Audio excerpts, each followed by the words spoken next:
ಬೆಂಗಳೂರಿನಲ್ಲಿ 20 ದಿನದಲ್ಲಿ 1,000 dengue case ಪತ್ತೆ. ಆರೋಗ್ಯಾಧಿಕಾರಿಗಳ ಜೊತೆಗೆ ಸಿಎಂ ಮೀಟಿಂಗ್. ಜಮೀನಿಗಾಗಿ ತಮ್ಮನ ಮನೆಗೆ ಕೊಳ್ಳಿ ಇಟ್ಟ ಪಾಪಿ ಅಣ್ಣ. ಎಲ್ಲದರ ಸಂಪೂರ್ಣ ಡೀಟೇಲ್ಸ್ ಇಲ್ಲಿದೆ.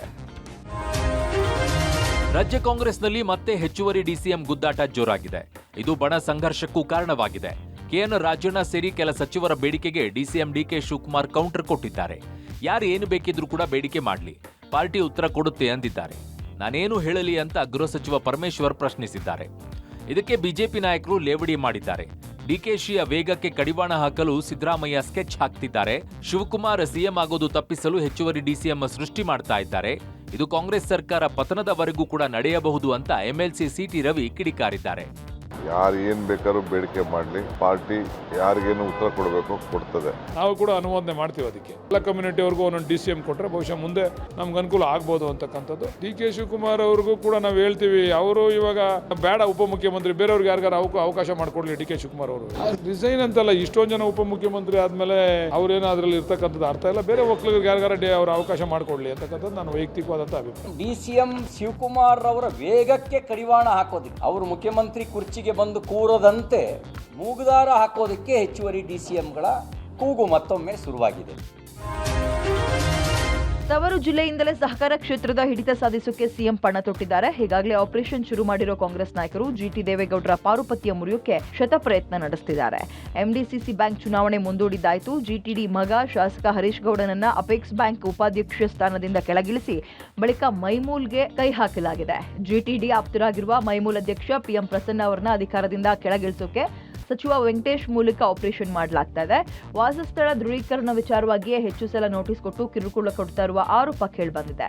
ಸಚಿವರು ತಮ್ಮ ಮಗನ ರಾಜಕೀಯ ಭವಿಷ್ಯಕ್ಕೆ ದ್ವೇಷದ ರಾಜಕಾರಣ ಮಾಡ್ತಾ ಇದ್ದು ಅಧಿಕಾರಿಗಳನ್ನ ಬಳಸಿಕೊಂಡು ಕಿರುಕುಳ ಕೊಡ್ತಾ ಇದ್ದಾರೆ ಅಂತ ಮೈಮೂಲ್ ಅಧ್ಯಕ್ಷ ಪಿಎಂ ಪ್ರಸನ್ನ ಗಂಭೀರ ಆರೋಪ ಮಾಡಿದ್ದಾರೆ.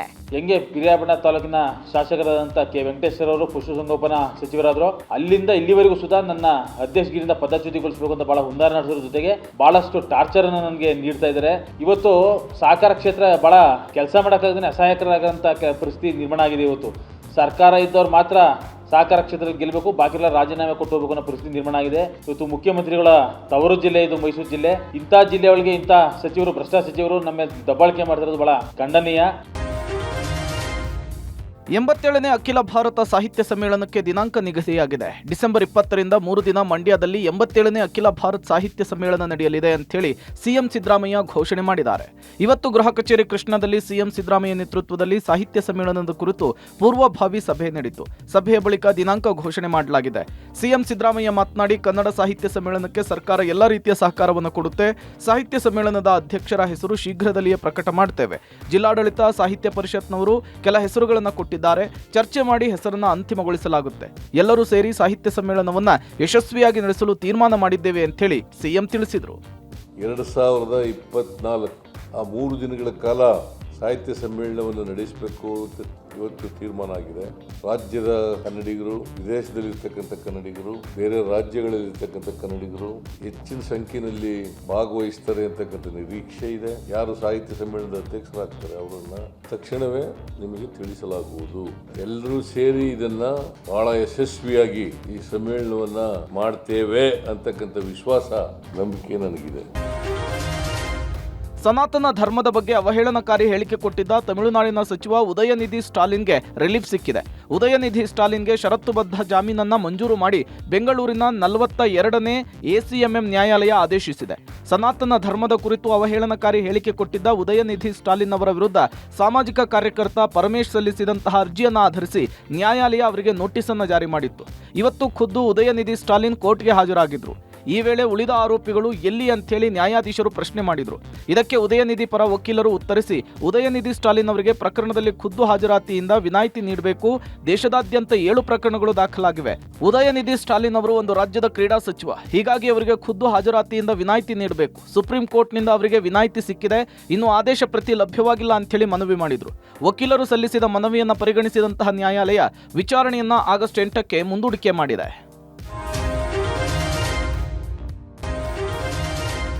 ರಾಜ್ಯದ ಹಲವೆಡೆ ಮುಂಗಾರು ಮಳೆ ಅಬ್ಬರ ಮುಂದುವರೆದಿದೆ. ಉಡುಪಿ, ದಕ್ಷಿಣ ಕನ್ನಡ, ಉತ್ತರ ಕನ್ನಡ ಜಿಲ್ಲೆಗಳಲ್ಲಿ ಬಿರುಗಾಳಿ ಸಹಿತ ಭಾರೀ ಮಳೆ ಎಚ್ಚರಿಕೆಯನ್ನ ಹವಾಮಾನ ಇಲಾಖೆ ಕೊಟ್ಟಿದೆ. ಉಡುಪಿ ಜಿಲ್ಲೆಯ ಎಲ್ಲಾ ಬೀಚ್ಗಳಲ್ಲಿ ರೆಡ್ ಅಲರ್ಟ್ ಘೋಷಿಸಲಾಗಿದೆ. ಕಾಪು, ಮಲ್ಪೆ, ಮರವಂತಿಯಲ್ಲಿ ಕಡಲು ಪ್ರಕ್ಷುಬ್ಧಗೊಂಡಿದೆ. 7-8 ಕಿಲೋಮೀಟರ್ ದೂರದಲ್ಲಿ ಭಾರೀ ಗಾತ್ರದ ಅಲೆಗಳು ಏಳ್ತಾ ಇದೆ. ಸೇಂಟ್ ಮೇರಿಸ್ ದ್ವೀಪಕ್ಕೆ ಅಲೆಗಳು ಅಪ್ಪಳಿಸ್ತಾ ಇದೆ. ಮೀನುಗಾರಿಕಾ ಬೋಟ್ ಒಂದು ಅಲೆಗಳ ಹೊಡೆತಕ್ಕೆ ಸಿಲುಕೊಂಡಿದೆ. ಯಾರೂ ಸಮುದ್ರಕ್ಕೆ ಇಳಿಬೇಡಿ ಅಂತ ಜಿಲ್ಲಾಡಳಿತ ಸಂದೇಶವನ್ನು ರವಾನಿಸಿದೆ. ಅತ್ತ ಉತ್ತರ ಕನ್ನಡ ಜಿಲ್ಲಾದ್ಯಂತ ಮುಂಗಾರು ಚುರುಕುಗೊಂಡಿದೆ. ಅರಬ್ಬಿ ಸಮುದ್ರ ಭಾಗದಲ್ಲಿ ಭಾರೀ ಗಾಳಿಯಿಂದ ಅಲೆಗಳ ಅಬ್ಬರ ಹೆಚ್ಚಾಗಿದೆ. ಬೆಂಗಳೂರಿನಲ್ಲಿ ಸುರಿದ ನಿರಂತರ ಮಳೆಯಿಂದಾಗಿ ಡೆಂಗ್ಯೂ ಜ್ವರ ಹೆಚ್ಚಾಗ್ತಾ ಇದೆ. ಬೆಂಗಳೂರಿನ 8 ವಲಯಗಳಲ್ಲೂ ಕೇಸ್ ಹೆಚ್ಚಳವಾಗಿರೋದ್ರಿಂದ ಜನರಲ್ಲಿ ಆತಂಕ ಹೆಚ್ಚಾಗಿದೆ. ಕೇವಲ 20 ದಿನದಲ್ಲಿ 1,000 ಡೆಂಗ್ಯೂ ಕೇಸ್ ಪತ್ತೆಯಾಗಿದೆ. ಕಳೆದ ವರ್ಷಕ್ಕಿಂತ ಈ ಬಾರಿ 4 ಪಟ್ಟು ಸರ್ವೆ ಮಾಡಿದ್ದು ಬಿಬಿಎಂಪಿ ವಲಯಗಳಲ್ಲಿ 6 ತಿಂಗಳಲ್ಲಿ 2,457 ಕೇಸ್ ಪತ್ತೆಯಾಗಿದೆ. ಕೇವಲ 20 ದಿನದಲ್ಲಿ 1,000 ಕೇಸ್ ದಾಖಲಾಗಿವೆ.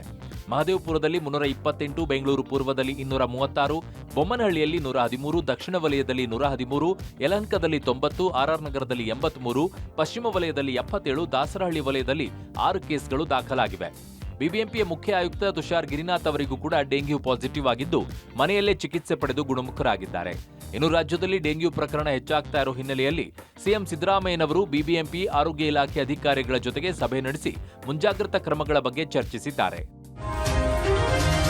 ಜಮೀನು ವಿವಾದಕ್ಕೆ ಸಂಬಂಧಪಟ್ಟಂತೆ ಸಹೋದರರ ನಡುವೆ ಜಗಳಾಗಿ ಅಣ್ಣ ತನ್ನ ಒಡಹುಟ್ಟಿದ ತಮ್ಮನ ಮನೆಗೆ ಬೆಂಕಿ ಇಟ್ಟು ಸುಟ್ಟಾಕಿರುವ ಘಟನೆ ಚಾಮರಾಜನಗರ ತಾಲೂಕಿನ ಬ್ಯಾಡಮೂಡ್ಲು ಗ್ರಾಮದಲ್ಲಾಗಿದೆ. ಅಣ್ಣ ಪುಟ್ಟಮಾದಶೆಟ್ಟಿ ಮತ್ತು ತಮ್ಮ ಬಸವಣ್ಣನ ನಡುವೆ ಜಮೀನಿಗೆ ಸಂಬಂಧಪಟ್ಟಂತೆ ಕೆಲ ಕಾಲದಿಂದ ವಿವಾದ ಆಗ್ತಾ ಇತ್ತು. ಈ ಹಿನ್ನೆಲೆಯಲ್ಲಿ ಅಣ್ಣ ಪುಟ್ಟಮಾದಶೆಟ್ಟಿ ಏಕಾಏಕಿ ತನ್ನ ಸಹೋದರ ಬಸವಣ್ಣನ ಮನೆಗೆ ನುಗ್ಗಿ ಅವಾಚ್ಯವಾಗಿ ಬೈದು ಜಗಳ ತೆಗೆದಿದ್ದಾನೆ. ಇಷ್ಟು ಸಾಲದು ಅನ್ನುವಂಗೆ ಮನೆಗೆ ಬೆಂಕಿ ಇಟ್ಟಿದ್ದಾನೆ. ಕ್ಷಣಾರ್ಧದಲ್ಲೇ ಮನೆಯಲ್ಲಿರೋ ಪಾತ್ರೆ, ಬಟ್ಟೆ, ದಿನಸಿ ಎಲ್ಲವೂ ಸುಟ್ಟು ಕರಕಲಾಗಿದೆ. ಚಾಮರಾಜನಗರ ಪೂರ್ವ ಗ್ರಾಮಾಂತರ ಪೊಲೀಸ್ ಠಾಣೆಯಲ್ಲಿ ಪ್ರಕರಣ ದಾಖಲಾಗಿದೆ. ಎಲೆಕ್ಟ್ರಾನಿಕ್ ಸಿಟಿಯ ಹೊಸ ರೋಡ್ ಸಮೀಪದ ಪ್ರತಿಷ್ಠಿತ ಅಪಾರ್ಟ್ಮೆಂಟ್ನ ನಿವಾಸಿಗಳು ಬೀದಿ ನಾಯಿಗಳ ಕಾಟದಿಂದ ಬೇಸತ್ತು ಹೋಗಿದ್ದಾರೆ. ಅವುಗಳನ್ನು ಸ್ಥಳಾಂತರಿಸುವಂತೆ ಬಿಬಿಎಂಪಿ ಅಧಿಕಾರಿಗಳ ಬಳಿ ನಿವಾಸಿಗಳು ಮನವಿ ಮಾಡಿಕೊಂಡಿದ್ರು. ಆದರೆ ಸ್ಥಳಾಂತರ ಮಾಡೋದು ಕಾನೂನು ಉಲ್ಲಂಘನೆ ಅಂತ ಸಹವರ್ತಿನ್ ಪ್ರಾಣಿ ಸಂರಕ್ಷಕ ತಂಡ ಹಾಗೂ ಬಿಬಿಎಂಪಿ ಅಧಿಕಾರಿಗಳು ನಿವಾಸಿಗಳಿಗೆ ಮನವರಿಕೆ ಮಾಡಿಕೊಡೋಕೆ ಅಪಾರ್ಟ್ಮೆಂಟ್ ಬಳಿ ಹೋಗಿದ್ದಾರೆ. ಈ ವೇಳೆ ಅಧಿಕಾರಿಗಳ ಮೇಲೆ ನಿವಾಸಿಗಳು ದರ್ಪ ತೋರಿ ಆಕ್ರೋಶ ಹೊರಗಾಕಿದ್ದು ಅಪಾರ್ಟ್ಮೆಂಟ್ ನಿವಾಸಿಗಳ ನಡೆಗೆ ಬೇಸತ್ತ ಬಿಬಿಎಂಪಿ ಅಧಿಕಾರಿಗಳು ಕಾನೂನು ಅಸ್ತ್ರ ಪ್ರಯೋಗ ಮಾಡಿದ್ದಾರೆ. 15 ಜನರ ವಿರುದ್ಧ ಪರಪ್ಪನ ಅಗ್ರಹಾರ ಪೊಲೀಸ್ ಠಾಣೆಯಲ್ಲಿ ಎಫ್ಐಆರ್ ದಾಖಲಾಗಿದೆ. ಘಟನೆ ಸಂಬಂಧ ಪ್ರಾಣಿ ಪ್ರಿಯರು ಕೂಡ ಕೆಂಡ ಕಾರಿದ್ದಾರೆ. ಮೂಗಜೀವಿಗಳ ವಿಚಾರವಾಗಿ ಈ ರೀತಿ ವರ್ತನೆ ತೋರಿಸಿದ ನಿವಾಸಿಗಳಿಗೆ ಕೇವಲ ಎಫ್ಐಆರ್ಗೆ ಮಾತ್ರ ಸೀಮಿತ ಮಾಡದೆ ಅವರ ವಿರುದ್ಧ ಆದಷ್ಟು ಬೇಗ ಕ್ರಮ ಆಗಬೇಕು ಅಂತ ಆಗ್ರಹಿಸಿದ್ದಾರೆ.